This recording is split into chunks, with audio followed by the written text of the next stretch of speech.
Welcome to Making Sense of the Madness. We have a great show lined up for you today. We've got Zach Voorhees, the Google whistleblower, fresh off a CPAC to discuss Trump 2.0 and what he sees happening with this administration, the declassifications, Doge, and so much more. Buckle up and get ready to make sense of the madness.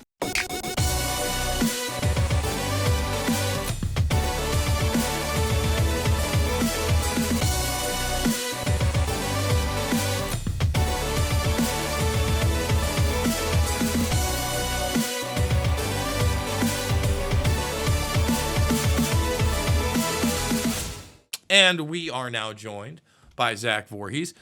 Zach, we've known each other now probably 2-3 years.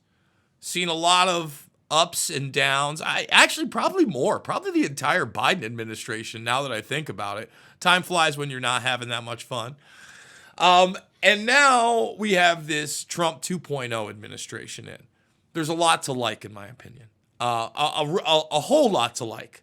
I really didn't think that we were going to get the appointments through that have gotten through, the Tulsi Gabbards, the RFK Juniors. I may not love what's going on in foreign policy in the Middle East and suspicious of Hegseth, but naming Bongino deputy director of the FBI after getting Kash Patel through, that's a big deal. The historic nature of pulling the classification status away from lifelong intel and deep state ghouls, unprecedented. And the dismantling of a lot of the funding of these intelligence apparatuses before our very eyes, unapologetically, with USAID and others. Again, historic. So right now, especially coming back from CPAC, being amongst the conservatives, if you will, what's your take? What's your feel? What are the positives? We'll get into some of the things that you're maybe skeptical of and negatives a little bit later. But in your opinion, where is the movement actually going? And what are you seeing in the coming days and weeks? Well, welcome to the counter revolution. I'm getting a little feedback here, but welcome to the counter revolution. Essentially, right now, we are in the midst of one of the greatest American revivals since essentially Reagan. And that's how I see it right now. And, you're seeing the rollback of a whole lot of, the deep state stuff. USAID going down. Like USAID was so big that the CIA was kind of a cover for USAID, right? Like the CIA took the blame while USAID, which was properly funded, up the wazoo, was doing all of the foreign meddling across the world. It was funding Soros's NGOs in order for them to do their dirty work and use our tax money in order to, get radical leftist, prosecutors and district attorneys all throughout, North America and also the world. And we were funding that.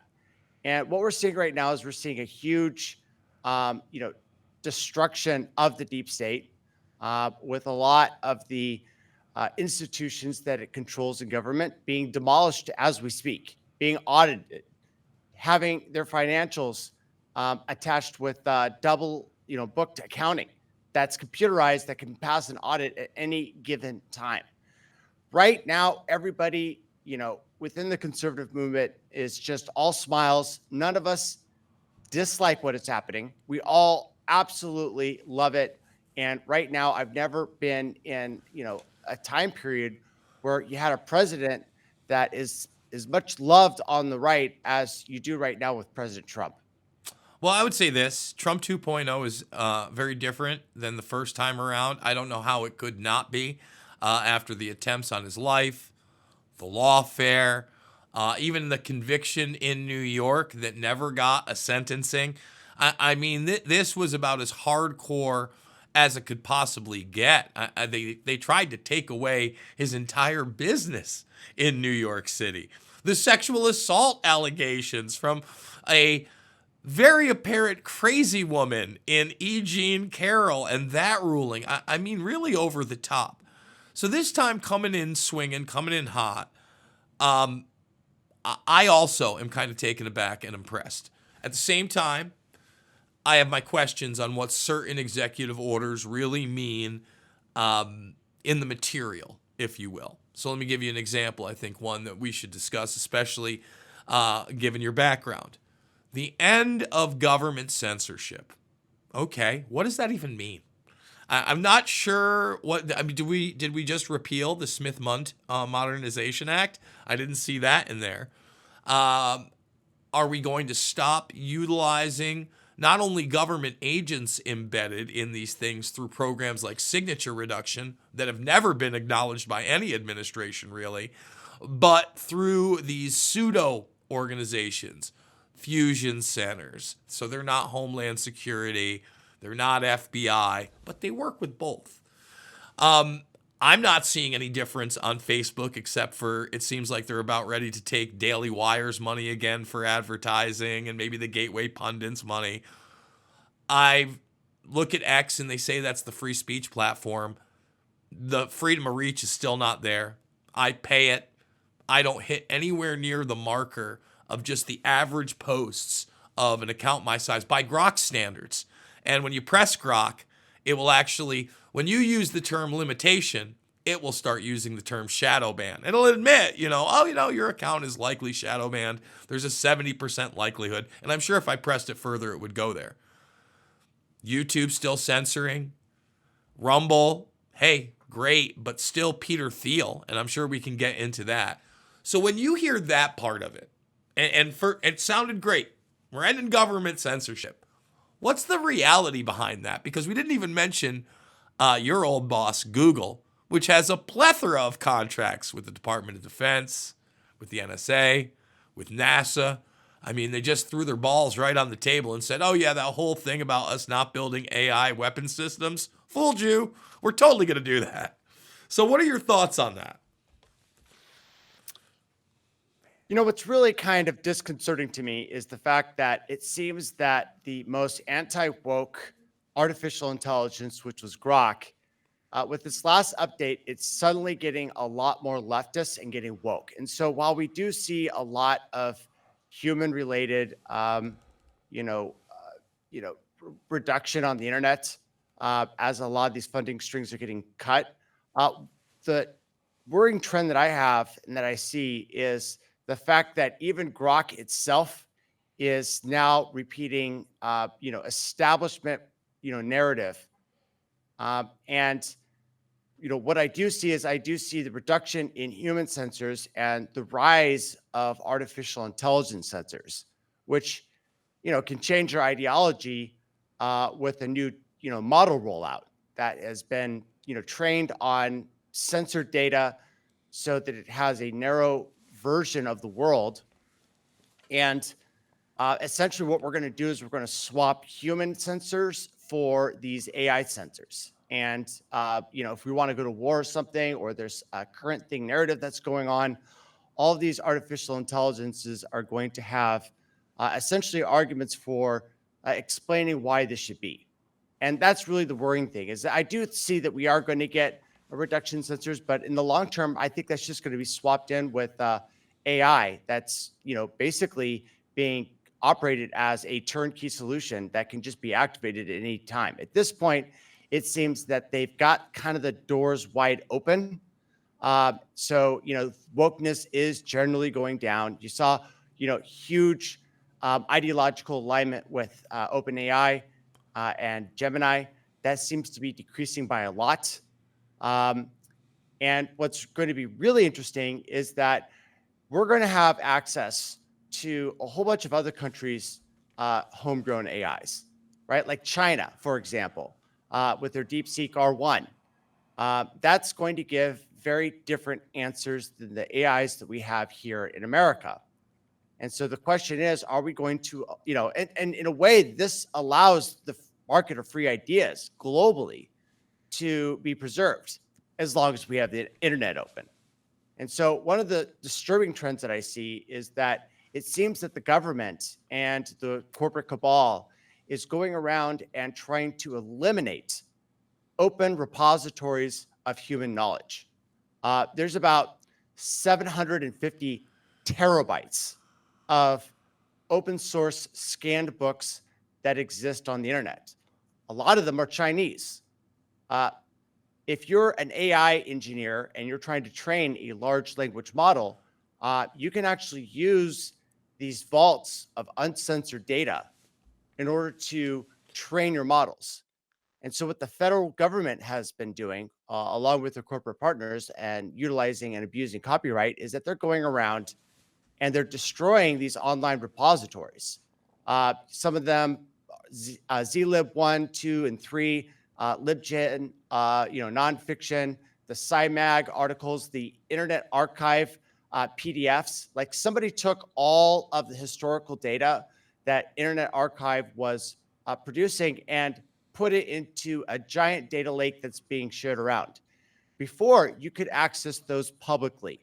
But the problem now is that the federal government is coming around with the FBI and they're seizing these domain sites. And they actually tell you when you go to these sites, like libgen is a really popular open source repository of fiction and nonfiction books. You can go to their website where they were hosting this stuff and it'll say, this domain has been seized by the FBI. And, they're saying, oh, it's because we want to respect copyright for these ancient books. No, not really. It's because what's going to happen is that all the open source data, which can essentially create an uncensored AI, is going to be shut down. The doors are going to close. And the question is the power of the internet and its ability to distribute data going to be more powerful than the government censors as they try to bring all of this data and shut the door so that nobody else can train an AI, so that you're forced to use in the future these establishment centralized views of the world expressed through these massive corporate artificial intelligence running on data centers across the United States. So let's discuss that a little bit, because with these repositories, first of all, when we're talking about government censorship, we really haven't answered the question on how they're going to get out of that business, right? But especially with Google, really the initial funding comes from DARPA and NASA in the National Library Initiative. And this initiative was to digitize the knowledge of the world, to scan these books in, all the way back in the 90s. And it was through that Brin and Page get the initial algorithm with the help of these guys for their search engine that dominates.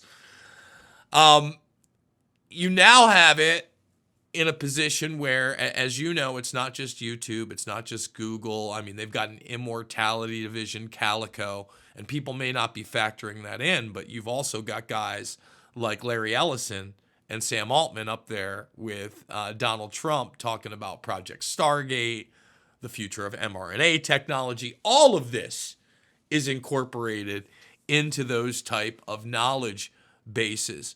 So I guess my question to you would be, how does the government take itself out of the arena of censorship when it seems like censorship will be inherent in all of AI?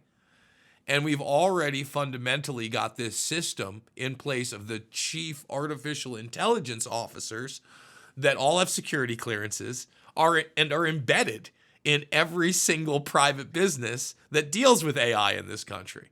What are your thoughts? My thoughts are that we need to have essentially open rankings of these digital models, these artificial intelligences like OpenAI, Claude, DeepSeek R1. And the thing is that it's hard for us to even quantify how these things are biased.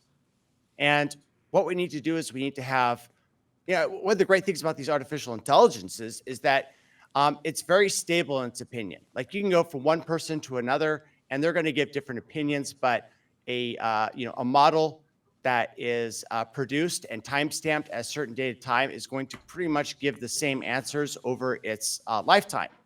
And so because those answers are very stable, what we can do is that we can create benchmarks that show ideological alignment. Like, we get it. They're going to put, ideological alignment in these artificial intelligences. How do we quantify that? How do we benchmark it?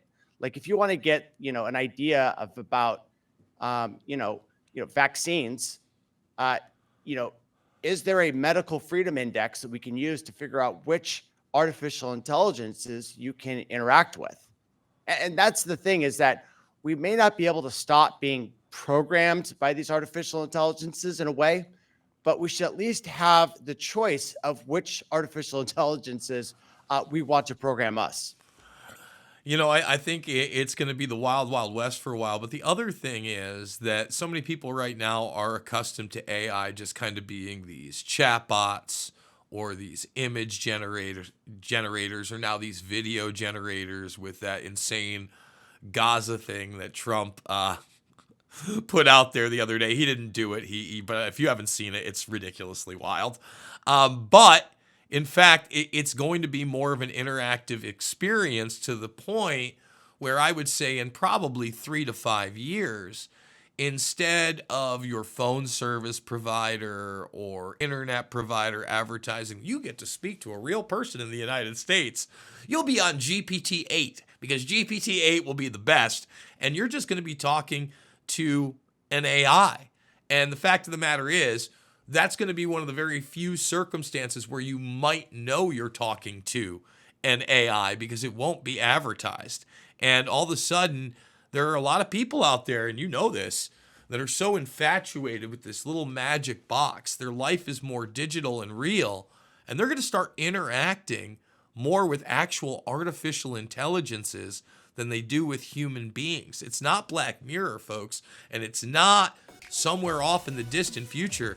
I see this as the near future. We're going to take a quick break. When we come back, I want to get Zach Voorhees' opinion on that and so much more. It's Making Sense of the Madness. Hey everybody, Jason Bermas here, and it's with somewhat of a heavy heart that I come to you with the news that Making Sense of the Madness is changing and will hopefully be staying alive in some form. If you followed my work, you know that I've always said I am extremely lucky whenever I have a paid gig. Well, after 3 years, I no longer have any paid gigs. So when you look at Making Sense of the Madness, the format is going to change, where you're going to be able to watch a more commentary-driven show live on my socials, YouTube, Rumble, Rockfin, and X first, and live, and then it will be carried by Patriot.tv. Now, unfortunately, this is going to mean that some of the very high caliber guests that I've gotten in the past will no longer be joining us. And once again, the format is changing. We are hoping that there is somebody out there that wants to sponsor the show and bring it back until its full form. But until then, please consider the links down below if you're watching this live or over on my socials. Thank you so much. And we are back. So, Zach, let's talk about that.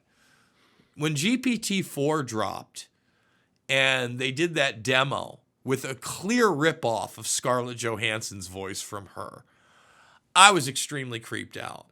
When they showed the two AIs interacting with one another, one programmed to be a service bot to return a phone and one to make that order, I was like, oh my goodness. These are two AIs interacting amongst each other without any humans, but as a simple prompt.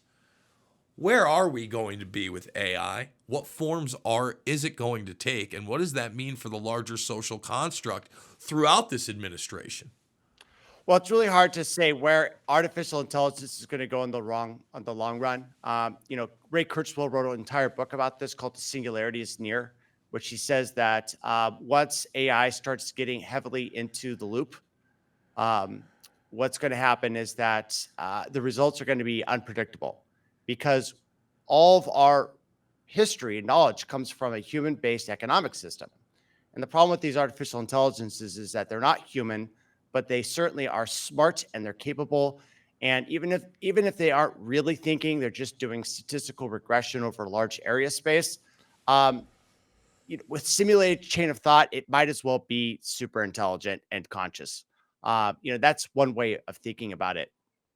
And so I think in the near future, one of the things is that, we're kind of like we're at this crossroads of exactly, you know, how different nations and our open access to information from these nations are going to transcend into the new world that is going to come. Right now, we have, I mean, the 90s was all about globalism and basically opening everything up everywhere. And right now, what you're starting to see a closing down of the different countries. I think that this is really going to accelerate sort of the global balkanization as we go into this fourth industrial revolution, right? Like one of the things about globalism that's breaking down is that you want to go to where the labor is cheapest. Well, let me tell you where the labor is cheapest. Any place that has robots instead of workers. And so, you know, one of the big trends is that we're going to start seeing, I think this trend of tariffs, across international borders is going to go up. I think we're going to have domestic manufacturing because, you can just get dirt cheap labor from, robots anyways. And so, why, import H-1B visa workers to work the cheap job that won't even exist in the next 4 years? It doesn't make any sense. And so the whole reasons for globalism, which is to get, drop out the bottom from labor and manufacturing, get things cheaper on a global scale, it just doesn't really make sense anymore. And it'll start to break down as more and more of these robots come online, like, Elon Musk's Optimus. What's really interesting is that it seems that China is taking the lead here for artificial intelligence robots. I'm just going to think that we're going to start seeing those things embodied over the next few years. San Francisco already has robots that are crossing the street. There's a really great video of showing a robot, unmanned, waiting to go across the street while a Waymo unmanned driverless car taxi was sitting there at the crosswalk waiting for it to cross the street. Like that's happening now in San Francisco. We're going to see the rollout of that across the United States over the next year or so. Happening in the big cities, eventually coming to a small rural town near you. One of the big things right now is artificial intelligence and silicon that drives it. NVIDIA Blackwell chips, which are the next, basically, you can think of them as graphics chips, but they are used to power machine learning and train them. This is going to be the successor to the very popular NVIDIA H100 workhorse. But the thing about Blackwell is that it's a massive speed improvement. These things just scream. They're about 10 times more powerful than the predecessors. And they are powerful enough and cheap enough so you can actually run them as a desktop machine. And some of them are little tiny devices like an iMac Mini, like if you remember those old Cube computers. Sure.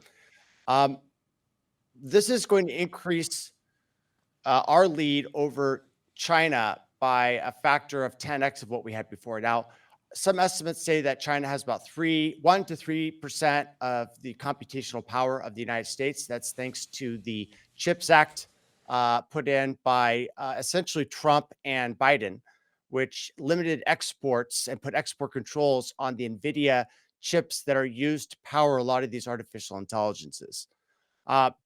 We have a tremendous gap between ourselves, or a tremendous lead that leaves a huge gap between the United States and China. We're going to see this 10x with these Blackwell chips, which are under export controls so that China can't get them. And so, China's response to, this chips export controls, and basically they're being strangled right now by not having availability to this market, is that they've said, well, hold on a second. We have really smart math geniuses, and we can go ahead and make a different kind of AI that's similar to what we have, but written in essentially GPU assembly code, which prior to DeepSeek R1 has never actually been done before. Assembly language on GPUs seems to be, it's just nobody writes it. The Chinese learned it, and they made their entire artificial intelligence pipeline run in that, and the results were such a speed improvement, along with some other memory optimizations they put in, that allows their DeepSeek R1 to be on parity with the O1 model from OpenAI, but run at 3% of the cost and run on a desktop computer, right? And if you look around at all this artificial intelligence, what you're going to see in the near term is that, they keep on finding ways to improve, increase the accuracy, and reduce the power consumption and the processing time needed to run these artificial intelligences.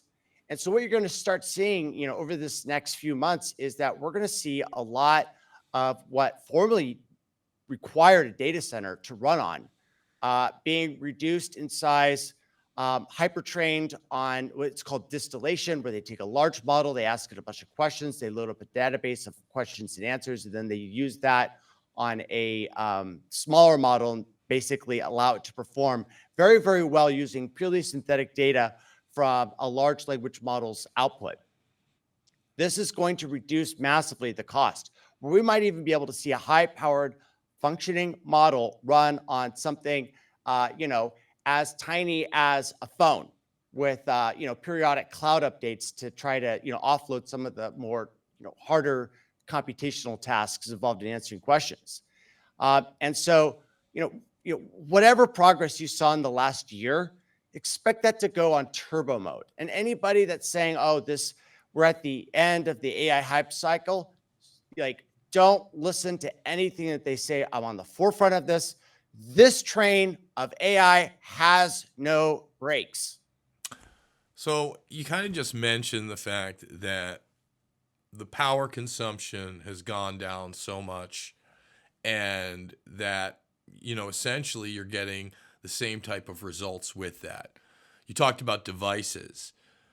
Mark Andreessen basically just made the point recently that somebody took the Llama model, that's the Meta AI, and got it running on Windows 98.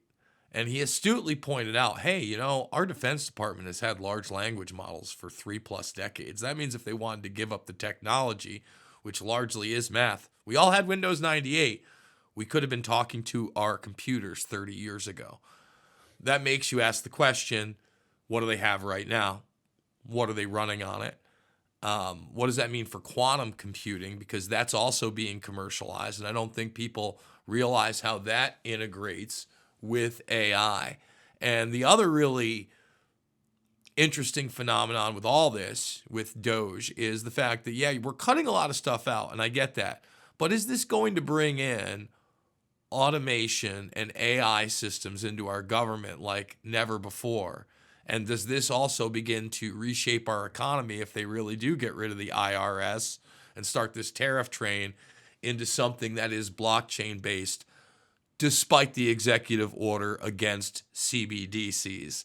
There's a lot of different types of digital currency models that wouldn't necessarily be called a central bank digital currency. I'm going to let that simmer for Zach Voorhees. We're going to take a break. We're going to come back. We're going to get his answer to all of it. It is Making Sense of the Madness. Hey everybody, Jason Bermas here, and it's with somewhat of a heavy heart that I come to you with the news that Making Sense of the Madness is changing and will hopefully be staying alive in some form. If you followed my work, you know that I've always said I am extremely lucky whenever I have a paid gig. Well, after 3 years, I no longer have any paid gigs. So when you look at Making Sense of the Madness, the format is going to change, where you're going to be able to watch a more commentary-driven show live on my socials, YouTube, Rumble, Rockfin, and X first, and live, and then it will be carried by Patriot.tv. Now, unfortunately, this is going to mean that some of the very high caliber guests that I've gotten in the past will no longer be joining us. And once again, the format is changing. We are hoping that there is somebody out there that wants to sponsor the show and bring it back until its full form. But until then, please consider the links down below if you're watching this live or over on my socials. Thank you so much. And we are back. So that is the big question with this new golden age, this new digital golden age that they're pushing right now. How much of this brings in automation, AI, and cuts humans out of not only the government bureaucracy, but positions in the consumer world, kind of like what Andrew Yang was talking about all those years ago. And does this have implications with our financial systems, especially if all of a sudden, and I would have never thought this a possibility before, the federal income tax is gone and the IRS is a thing of the past. If that happens, that's a major restructuring of how our economy will work. So what are your thoughts? Everyone seems to be very scared about the CDBC. You know, Jason, I got a question for you. What is more dangerous to you, to your career, right? And your immediate well-being, a CBDC or a digital version that Google makes of you that scans the internet constantly, takes your voice, takes your likeness, takes the words that you use, and then just creates an artificial intelligence version of you, and you never asserted copyright over your face. So essentially, there's a bot out there that does your exact same job, does it better, has a 5-second latency on breaking news, and has an entire monologue ready to go with on second 7. Well, you're speaking to the phenomena of digital twinning, if you will, Yeah. on a macro level. We already have digital twinning on a lot of different things.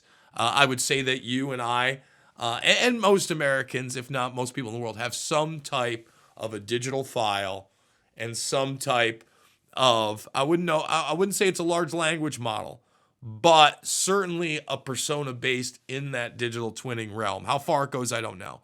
But Right. where we do know the digital twinning is already at are in factories, production, sometimes before they create the factory, sometimes in tandem now, so that they can test equipment and before it fails, get it done. NVIDIA has talked about this. A lot of this is obviously running on their GPUs. I'd say they're both probably equally dangerous. And I only say that because you can always shut off a digital currency.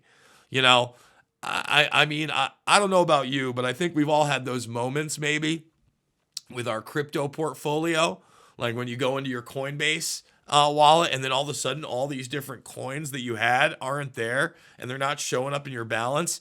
And all you had to do was go update the app. That's happened many a times. But for a second, you're just like, oh my God, I've been wiped out. That's a very real thing if we do move to that, and governments. And I know there's a lot of people out there that still talk up the blockchain and things like Bitcoin, especially. They can't get you if they don't have your keys. They want your keys. They're getting your keys. They put, I think the German government showed that last year when, what was it, 2 billion in Bitcoin moved. Nobody thought Satoshi had come out. No, they just got a couple guys who ran a pirate site and bought a bunch of Bitcoin, and they put them in a room and they got their keys and they took the Bitcoin. Right. Well, I mean, that's always a problem with these, centralized currencies is they can, take your money at any time. But how do you earn that money? You earn that money through labor, work, selling something at a profit. Yeah. The problem is that have an existential crisis. That's like, if this is like the danger of getting cut off by the CDBC, and this is the danger of structural, disemployment through artificial intelligence, like I'm going to look at this one over here, right? Mm-hmm. Like no sense of worrying about, the money that the government could take from you when in the future, you're not going to be able to sell your labor or intellectual capacity to even generate any income whatsoever. Well, let me say that's the real problem. I'd say the problem even goes beyond that. All right. And it kind of goes back to the Kurzweil issue that you mentioned with the singularity. Kurzweil, in the age of spiritual machines, when he starts talking about this intelligence coming into being, he never says that they gain consciousness. He says that they're going to convince us that they are conscious. And the more that you get comfortable with a digital avatar and a digital twin, right, et cetera, and the idea that they're conscious, the further away from you humanity you get. And you legitimize those things. And you start buying. If we ever give artificial intelligence in any form the rights of human beings, as if they are conscious. Forget about it. We've lost the battle against transhumanism, and really on the road to quote unquote posthumanism. And that to me is the great danger of these huge. Don't get me wrong, you're right. My labor, a lot of people are going to be out of work. I mean, we've had what? Digital avatars as news anchors in other countries for over a decade now in Asian countries. That's been a thing. And it's only going to become more prevalent. So I see your point there. But aren't you more worried about the legitimization of these things as they become ever more human-like, of us losing our humanity? I mean, on the grand scale, I'm, worried about all of the stuff about, losing humanity. Like, look, like we've had a society based on human labor. Like that's going to go away. People are like, well, government might take away my money. The government's going to be the one that gives you your money through universal basic income, because there's nothing that you can do to sell back to the economic system. It's all going to be artificial intelligence. And so, I have to push back. Like, our CDBC's a threat? Not really. It's going to be the disemployment by the artificial intelligence, which is going to be the existential threat. We have to figure out what we're going to do in that kind of world. It's not like the government can take away your money. Your government will be the one that gives you the money so that you can continue, so that life in society can have a semblance of normalcy. And so it's not just the fact that they can take it away, it's that they're going to be the source of delivering you credits that you can turn into, consumable items, like a trip to the ski mountain or something off of Amazon. Those are going to need to be provided for us in the near future. We have to figure out what that's going to mean for us. And I feel that really is the existential threat that we're facing. But unfortunately, I feel, and this is my opinion, that the CDBC is one of these red herrings that basically focuses your attention on something shiny and in your face, when really the sucker punch is going to come from mass disemployment by these very hyper intelligent, artificial intelligences. It's very yang of you. It's very, very yang of you, because once again, I'm hoping we don't get to that UBI point.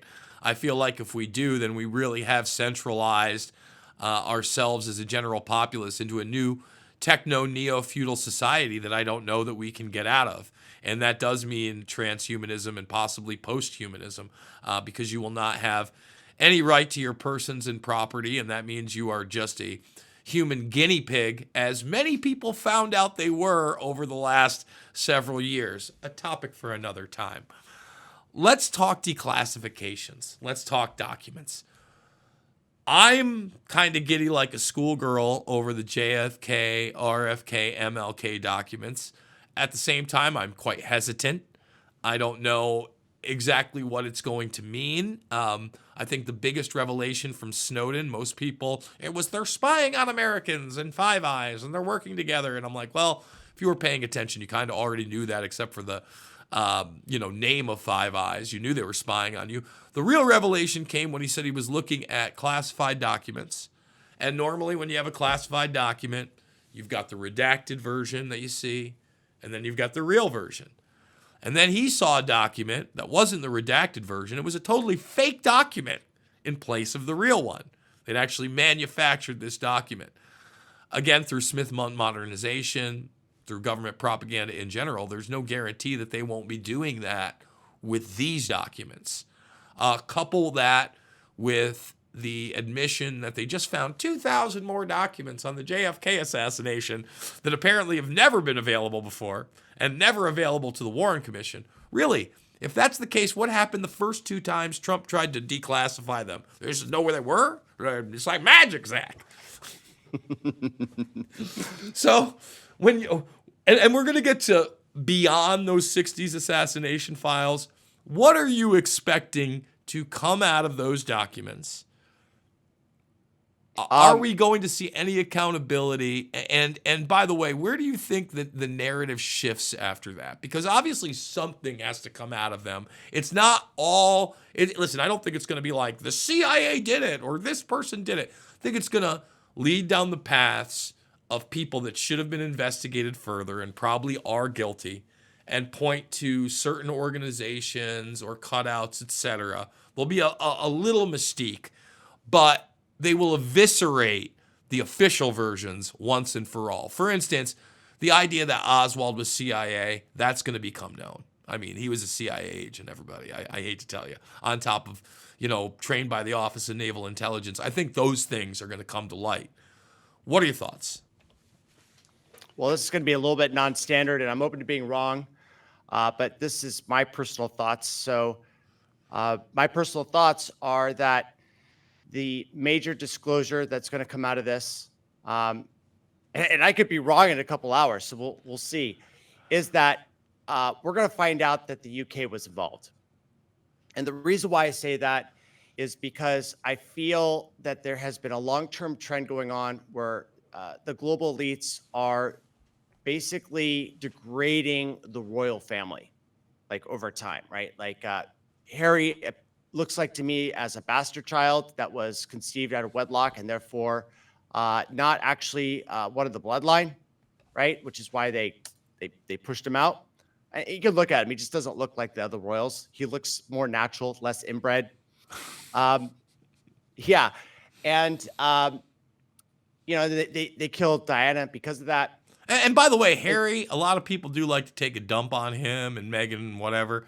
I don't even like getting into that, but a lot of people forget that he was so traumatized as a kid that he lashed out at the royal family and dressed up like a literal Nazi for Halloween.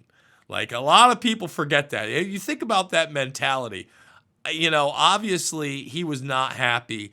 And a lot of people don't remember this either. But Dodi Fayed, I believe that it was Dodi's the father, right? Yeah. Right, yeah. He went on Howard Stern. And when he was talking about the assassination of his son and Diana, which, he fought a long time for. And he said that he had talked to both. Assassination of his son?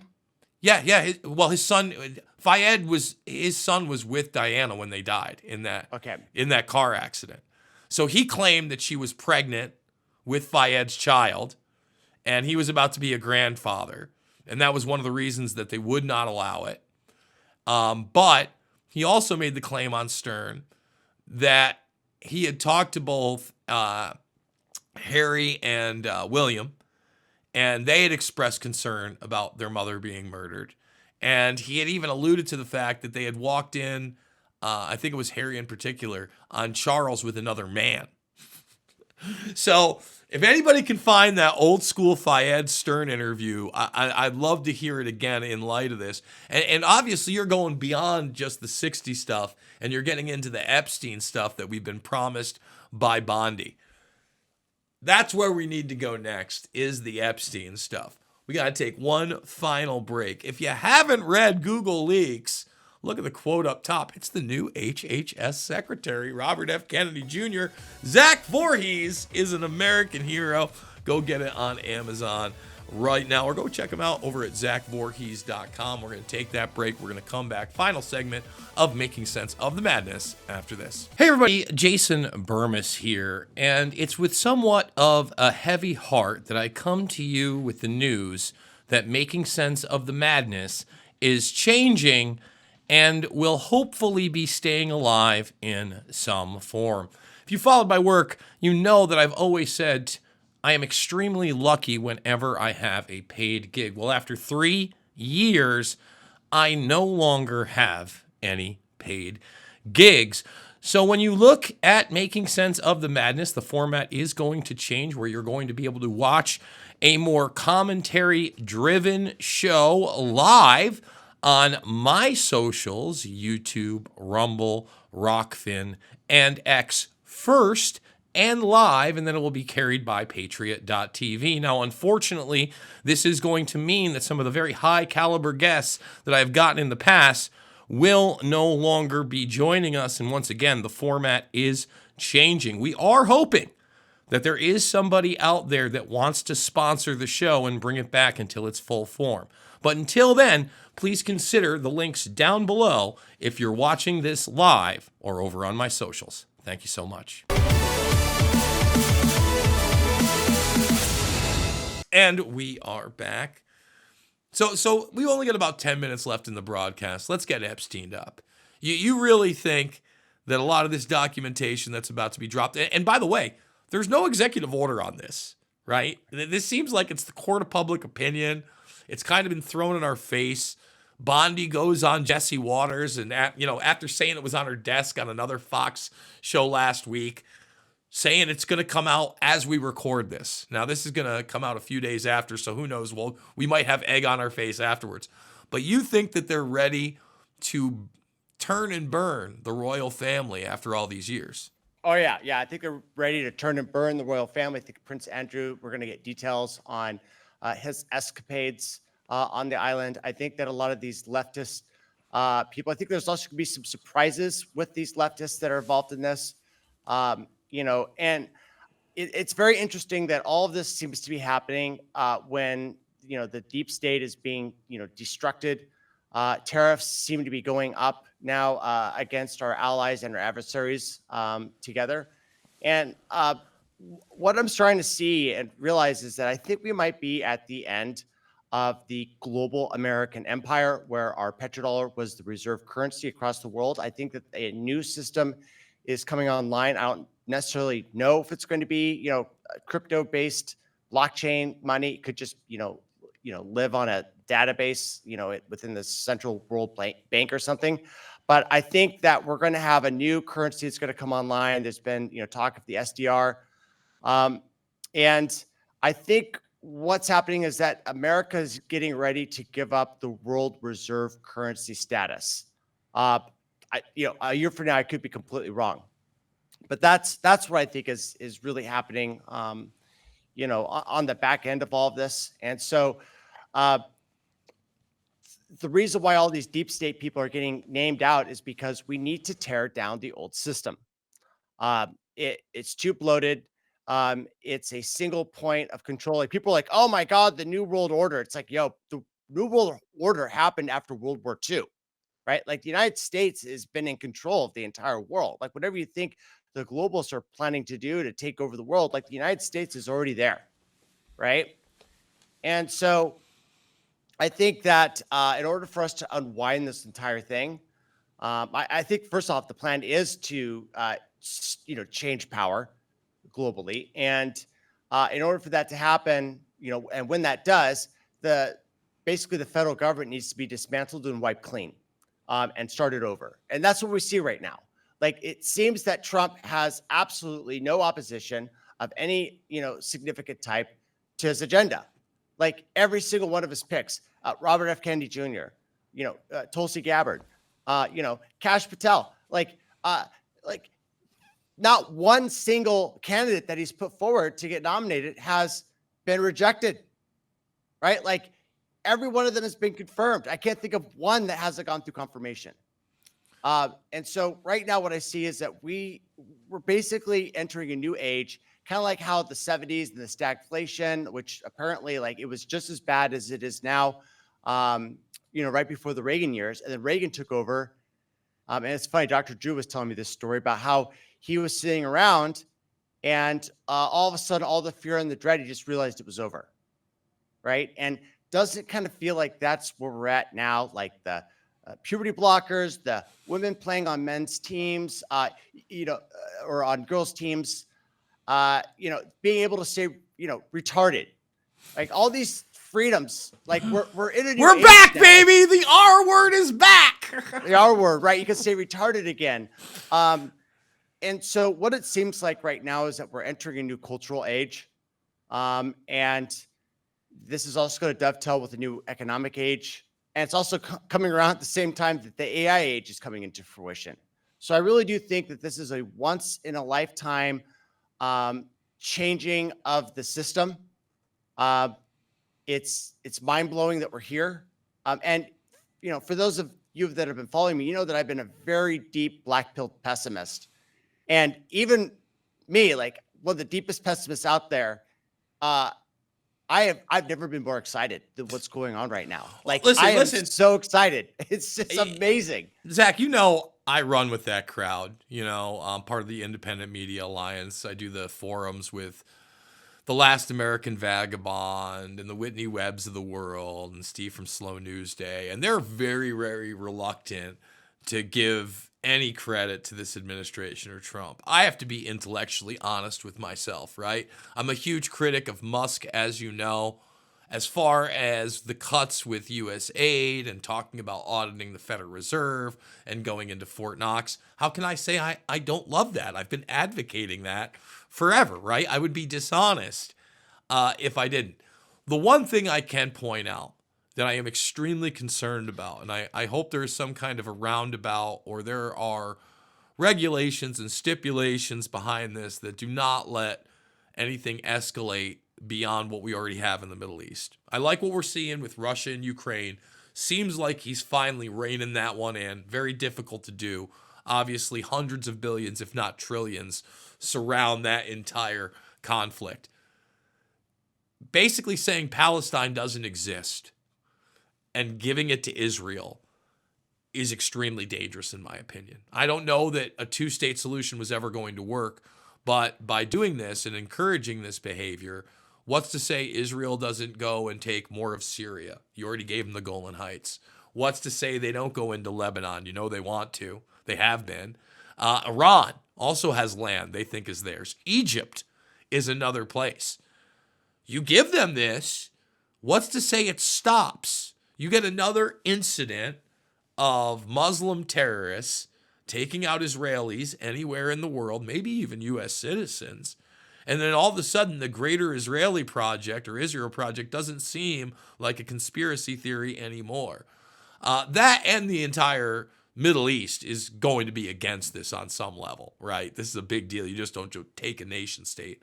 So what are your thoughts on that? Will there be a real resolution, or is this the place we most have to worry about a powder keg in the Middle East? Wow, that's a loaded question. All right, so here are my thoughts. First off, I don't see anything really changing within the Middle East and the Palestinian issue. You know, the signal that I would look for to see if there was going to be change would be if we stop funding Hamas. All right, like we are funding Hamas. It's a front. It's a globalist front that basically makes the Palestinians incompatible with Israelis, right? And gives Israel the justification to expand its boundaries through this controlled opposition group. And it's very obvious that they're a controlled opposition group. It's like, you know, Israel will go through and capture like 500 of their senior officials, right? And then there'll be like a prisoner swap where like 8 Israelis of no military value are traded for like 500 senior Hamas, operatives that provide the skeleton to, for this organization to continue, right? Like Israel will give them up for nothing. And the reason why they're doing that is because they want to see Hamas continue to thrive. Now, I don't see this globalist funding of Hamas being cut off anytime soon.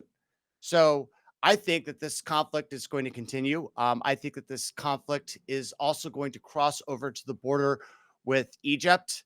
And the reason for that is because um, the most valuable real estate of the entire world sits right there at the Sinai Peninsula or the Sinai Canal, right? And the reason why is because that serves as the natural bottleneck and choke point between the East and trading with the West.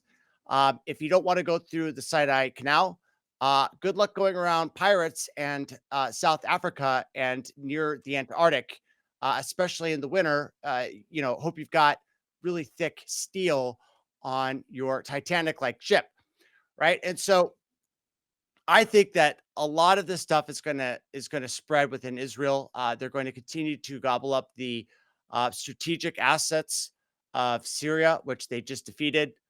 I see them pushing west into Egypt and essentially owning both sides of that Sinai Canal so that they can put a global tax on all trade that goes from, between East and West, mostly East going to the West. And so, yeah, and the thing is that they don't have that land yet.